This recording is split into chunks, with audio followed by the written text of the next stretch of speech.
Is it all over, folks?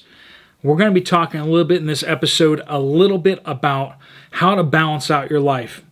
You know, and you've watched enough of my videos probably to know that I do see the things coming, and I do see the plan and the organization behind much of it. It's very troubling. There are a group of people who want to bring us to heel, to take away our rights, want to force feed us bugs, and they want complete control over everything. But we also need to keep things in perspective. We're not the first generation to exist on planet Earth. You may be a different generation than me, and your generation wasn't the first either. We have this shared common experience in most countries of a very prosperous, very soft time. But humans have thrived in the midst of chaos and danger and turmoil for many, many, many centuries. And you know what? You can adapt as well. And we need to keep that in perspective. The simple fact is, when I do the math, that I can go out and I can buy, 100, 200 pounds of rice very easily right now. And I know that having to go out in my garden and grow that equivalent of calories is going to be just a pain in the rear end. It sure makes sense to stock that up now, doesn't it? That seems wise. That seems like a good idea to trade my currency that's going to be rapidly degrading. I drive a car around that has rust spots all over it. I'm surprised it's still alive. It should be dead, and I'm ready. I'm financially prepared to purchase a replacement vehicle. I've been scoping out the Craigslist ads to kind of see what's out there and available, and I'm glad to see prices on used cars coming down. And you say, Steve, why do you need a car? SHTF's going to happen next month on September 30th when the Pope brings the world to a nuclear Armageddon because he has finally brought all of his wealth back home or something other. There's people out there who are saying, such and such a date's the time. This is the next thing that's going to bring the end to everything. You've heard that before. If you've been around at all in the preparedness community, you've heard one, this is it, after the next. And the ones previous to this weren't it. A lot of us thought the cough was it. We thought that was the end of our society. But somehow, through the printing of enough money, we kind of came out of it, not 100%, but, north of 50%. And here we are. Who's to say that the next 6 months won't be the same way? We might be having this conversation 6 months from now. I hope we are. By the grace of God, I hope that we have another 6 months before everything goes sideways. But we may not. Something could happen tomorrow that just turns the entire world upside down. That's absolutely true. That's, I could give you a list of a dozen things that could happen tomorrow, right off the top of my head, and that would make sense. But how do we live in this environment? What if you were told way back in 2000 that the Y2K was the end, and you lived the last 22 years of your life in a bunker, hiding and eating dry mashed potatoes and rice and beans. Like, we need to find some kind of balance here. You need to continue living your life. You need to be taking steps, and as you see the threats and the dangers grow, you should take proportionate risk reduction, right? When you see inflation the way it is, you probably shouldn't have a bunch of cash sitting in your bank account. You should probably put that somewhere stable, safe, whether that's into food, whether that's into silver or gold or into more real estate. Whatever you think is best to kind of invest that money. What we can agree on is that this time next year, that bank account full of cash is going to be worth a whole lot less. So with all that said, how do we live in this environment where we want to take as much off the table and become more safe, but at the same time, we don't want to like live in our bunker, right? I don't have a bunker, so some of you probably do, you know. And if you do, you're probably not going to say so in the comment section below. Someone's going to prove me wrong. It'll be cool. We're going to come visit you in your bunker and check it out. But how do we find this balance? What we need to find peace right here. Okay? You all know where I come from on this. I'm a leader in my church, and we follow the Word of God. And I'm a Christian because Jesus got a hold of my life, and He changed me, made me a new man. I was a boy at the time, but my life was going one direction, and God got a hold of me, moved me in a different direction. And we need to find that balance, that peace. Talking to some folks who are really struggling right now, and my advice is this: you need to turn off the news, and you need to turn off the YouTubes if you need to. You need to turn off all that. You need to focus in to here.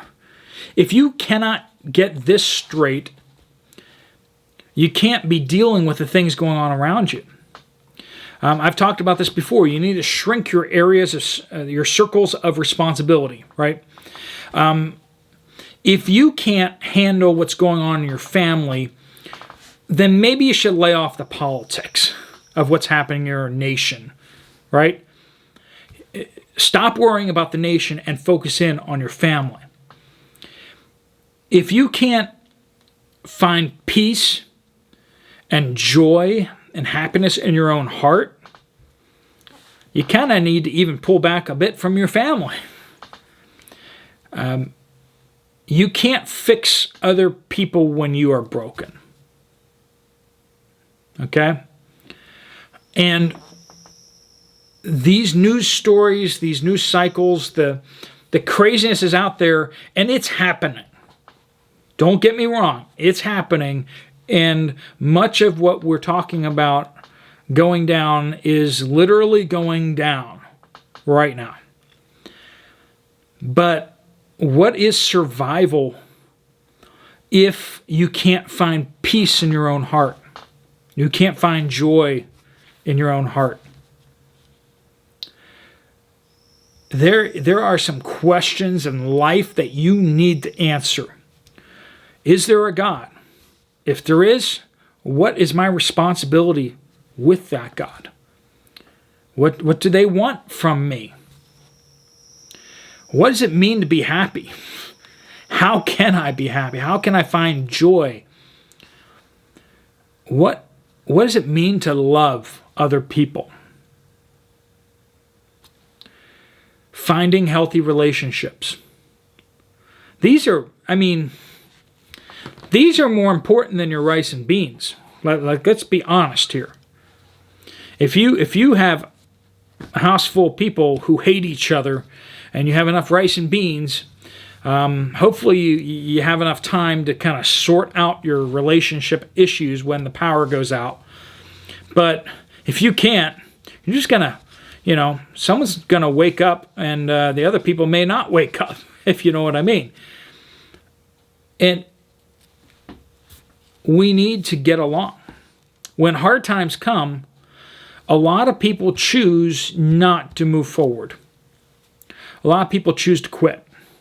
We saw this back in 2008 when a whole bunch of bankers decided to jump off buildings. That was just a banking crisis.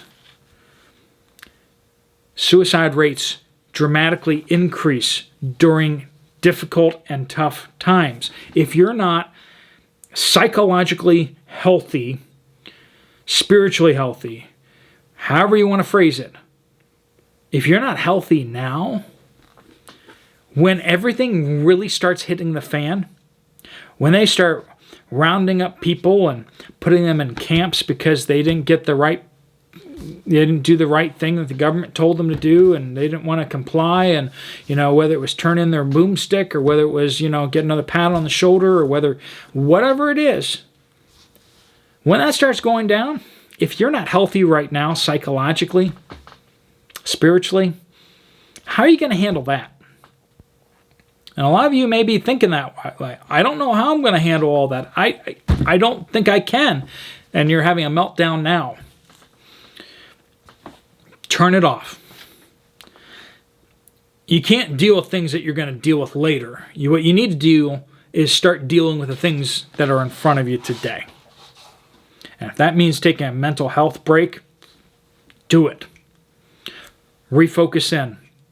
Whether that means dusting off your Bible and starting to read it, whether it means get down on your knees for the first time in a very long time and start praying, whether that means going for a long walk out in the woods and really starting to think through and clear your mind and refocus. Maybe get some sunlight on your skin to give you some good vitamin D and some healthy energy, right? Or maybe eat a little healthier. Whatever it is, you need to be ready here and here for what's to come. Not just the food.